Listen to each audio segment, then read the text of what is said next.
সম্মানিত উপস্থিতি, বিপদ আপদ বালা মুসিবত এই সমস্ত কিছু থেকে উদ্ধার করার মালিক কে? কে বলছে? আল্লাহ। কাজে কর্মে তো আপনাদের ঠিক নেই।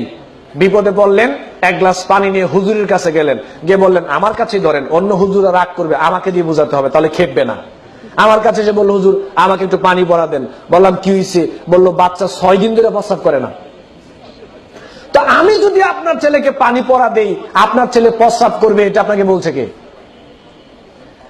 আমি হুজুর যদি আপনার ছেলেকে পানি পড়া দেই, আপনার ছেলের বিপদ আপদ কেটে যাবে, মাথা ব্যথা বন্ধ হয়ে যাবে, এটা আপনাকে বলছে কে? একটা দলিল দেন তো পারলে দেখান। নিজের সন্তানের জন্য নিজের বাপ মার দোয়াটাই কি সর্বশ্রেষ্ঠ দোয়া না?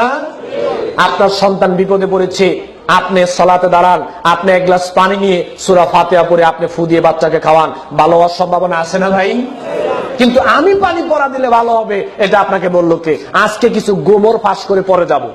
আজকে আমাদের কিছু গোমর পাশ করে পরে এখান থেকে যাব। দেখেন, আপনাকে আমি পানি পড়া দিই, পানি পড়ার সময় দেখবেন পরে আস্তে আস্তে ফু দেওয়ার সময় জোরে একটা ফু দেয় না, পরে আস্তে ফু দেয়, ফু জোরে দেয় পরে আসতে। কেন? এটা একটা গোমর আছে, যেটা আসতে পরে, এটা যদি জোরে পড়ে আর আপনি যদি শুনতে পারেন, তা আপনি হুজুরকে বলেন ধুর মিয়া, এটা তো আমিই পারি, আমার দাবইরা আমি ফু দিব, আমার লাগতো না। হুজুর পরে সূরা ফাতিহা আর কিচ্ছু না, শুধু সূরা কি পড়ে? ফাতিহা পড়ে। আবার খেয়াল করেন, আপনাদের কিছু সমস্যা আছে। সেই দিন একটা আমাকে বললো যে হুজুর আমার বাপ মা তো মারা গিয়েছে, কয়েক বছর হয়েছে, তো হুজুর আমার বাপ মার জন্য একটু দোয়া করতে হবে, চলেন। আমি বললাম কি ব্যাপার, আপনার বাপ মা কি এখনো জান্নাতে যায় নাই? প্রত্যেক বছর তো আমাদেরকে নিয়ে দোয়া করান জান্নাতে পাঠানোর জন্য, তার মানে এখন দোয়া করলে বোঝা যাচ্ছে যে আসলে জান্নাতে যায় নাই। কয় ভাই এটা কি বললেন? বললাম যে ভাই এত বোকামি করেন কেন? আপনার বাপ মার জন্য আমি কাবা ঘরের ইমাম সাহেব হতে পারি, আপনার বাপ মার জন্য কাবা ঘরের ইমাম সাহেব যদি দোয়া করে দোয়া কবুল হবে কোনো গ্যারান্টি নাই। হতেও পারে আবার নাও, কিন্তু সন্তান বাপ মার জন্য দোয়া করলে দোয়া কবুল হবে একেবারে 100% গ্যারান্টি। আপনি আপনার বাপ মার জন্য আমাকে দোয়া করতে বলেন কেন? লজ্জা লাগে নিজের বাপ মার জন্য দোয়া করতে? আচ্ছা, আরো কথা। এবার আপনি দেখেন কতগুলো ঝামেলা এখানে। আপনি আমাকে বললেন দোয়া করার জন্য, আচ্ছা ঠিক আছে আপনার বাপ মার জন্য আমি দোয়া করব। এবার আপনি আমাকে বাড়িতে নিয়ে গেলেন খাওয়ানোর জন্য, এবার বাড়িতে পেট ভরে খাওয়াইলেন, খাওয়ানোর পরে এবার আমি আপনার বাপ মার জন্য দোয়া করছি, আপনার সামনে খাড়া।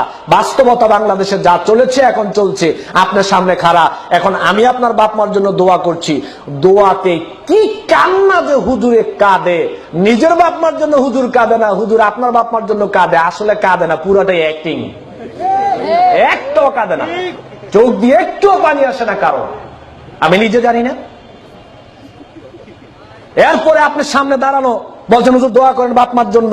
এই যে দোয়া ধরে 15 মিনিট আপনার সামনে হুজুর আপনাকে আপনার বাপ মার জন্য দোয়া করছে, কি সুন্দর দোয়া যে করছে, একেবারে দোয়া করতে করতে এমন অবস্থা হয়েছে যে বুঝা গেলাইছে মনে হয় জান্নাত গেছে, আরেকটু বাকি আছে। এই যে দোয়াগুলো বললো, একটাও দোয়া না, সব খালি আপনারা ফার্ম দিছে। কিছুক্ষণ পরে তো পকেটটা ভরে দিতে হবে। কেন বলছি কথাটা দেখেন, এই কথাটা বলতাম না। হুজুরের বাপ মার জন্য দোয়া করাইতে গিয়ে কয়দিন আপনাদেরকে দাওয়াত দেওয়া হয়েছে? কেন খাওয়ায় না? হুজুরের বাপ মার জন্য দোয়া করার জন্য কেন আপনাদেরকে একদিনও দাওয়াত দেওয়া হয় না? আমরা হুজুররা ভালো করে জানি আমগো বাপ মার জন্য আমগো দোয়াটাই কাজে আসবে, আমনে করে আসবে।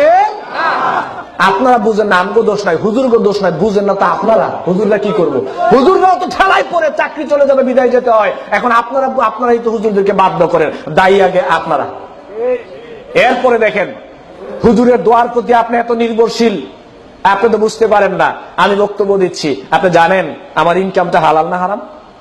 জানেন আমার ইনকাম হারাম হলে মরার আগ পর্যন্ত দোয়া করলে আমি দোয়া, আমার হুজুরের দোয়া কবুল হবে না।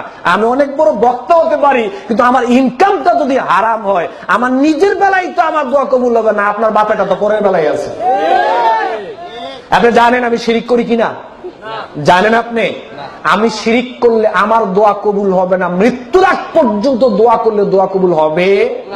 আমি বিদআত করি কিনা আপনি জানেন? আমার বাপ মার সাথে সম্পর্ক ভালো না মন্দ আপনি জানেন? বাপ মার সাথে যদি আমি হুজুরের সম্পর্ক ভালো না থাকে, আমি হুজুর সারাদিন দোয়া করলে দোয়া কবুল হবে? রিদার রব্বু ফি রিদাল ওয়ালিদি ওয়া সাখাতার রব্বু ফি সাখাতাল ওয়ালিদি। রাসূল সাল্লাল্লাহু আলাইহি ওয়াসাল্লাম বলছেন যে এই সন্তানের বেলায় বাপ মা সন্তুষ্ট, আল্লাহ ওই সন্তানের প্রতি সন্তুষ্ট। এই সন্তানের প্রতি বাপ মা অসন্তুষ্ট, আল্লাহ সন্তানের প্রতি অসন্তুষ্ট। তো আল্লাহ যেই বেড়ার প্রতি অসন্তুষ্ট, সেই বেড়া দোয়া করলে দোয়া কবুল হইব? বুঝেন না আপনারা, আপনারাই বুঝেন না। হুজুরদেরকে দোষে লাভ নাই, দোষ আগে আপনাদের। এই বিশ্বাসটা মন থেকে তুলে নিতে হবে যে যে কোনো দোয়ার বেলায় খালি হুজুরের দোয়া লাগবে, হুজুরের দোয়া লাগবে। সেদিন এই মোহাম্মদ আলী ভাই দেখলাম একটা প্রোগ্রামে সুন্দর কথা বললো যে সব দোয়ার সব মোনাজাতে খালি হুজুর লাগে, তো স্ত্রী সহবাসের দোয়াই না কেন? সব দোয়াই যে খালি আপনার হুজুর লাগে।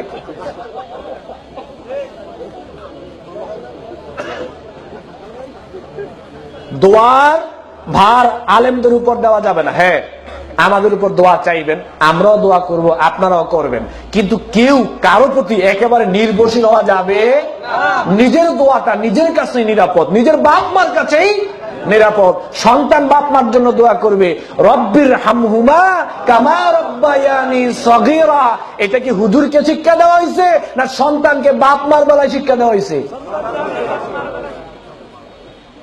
বুঝা উল্টা চলেন আর কি, বুঝেন সবই কিন্তু চলেন উল্টো। সম্মানিত উপস্থিতি, বিপদ আপদ বালা মুসিবত এগুলো দেওয়ার মালিক কে?